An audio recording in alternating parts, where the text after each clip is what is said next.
بسم اللہ الرحمن الرحیم۔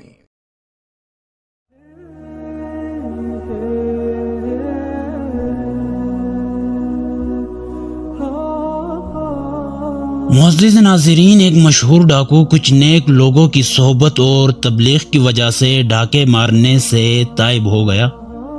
ناظرین، مگر پھر وقت کچھ ایسا آیا کہ بے روزگاری اور غربت کی وجہ سے گھر میں نوبت فاقوں تک آ پہنچی، تو وہ ایک دن ایک بڑے ولی کے مزار پر گیا اور دعا مانگنے کے بعد دن دہاڑے وہاں چھت پر لٹکتا انتہائی قیمتی فانوس اتار لایا۔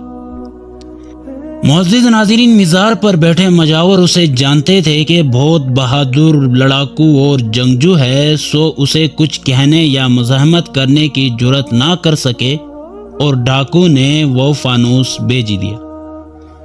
مزار کے گدھے نشین اور مجاوروں نے ڈکیتی کا پرچہ کروا دیا اور کیس عدالت میں چلا گیا۔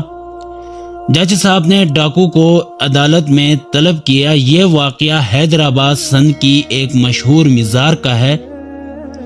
جج صاحب نے ڈاکو سے پوچھا، تم نے مزار سے فانوس اتارا ہے؟ ڈاکو نے کہا، جی اتارا ہے۔ پوچھا، کیوں اتارا ہے؟ جواب دیا کہ گھر میں نوبت فاقوں تک آ گئی تھی، میں صاحب مزار یعنی قبر میں مدفون کے پاس حاضر ہوا کہ میری حاجت روائی فرمائیے۔ صاحب مزار نے قبر کے اندر سے فرمایا، یہ فانوس تیرا ہوا، بیچ کر ضرورت پوری کر لے۔ سو میں نے فانوس اتار کر بیچ دیا اور اپنی ضرورت پوری کر لی۔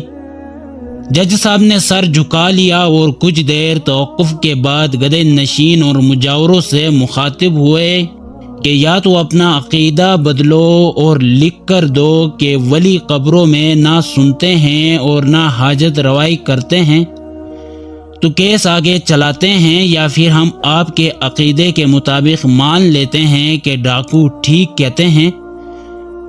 مجاوروں نے کچھ دیر صلاح فیصلہ کے بعد بزنس بچانے کا فیصلہ کیا اور اپنا کیس واپس لے لیا۔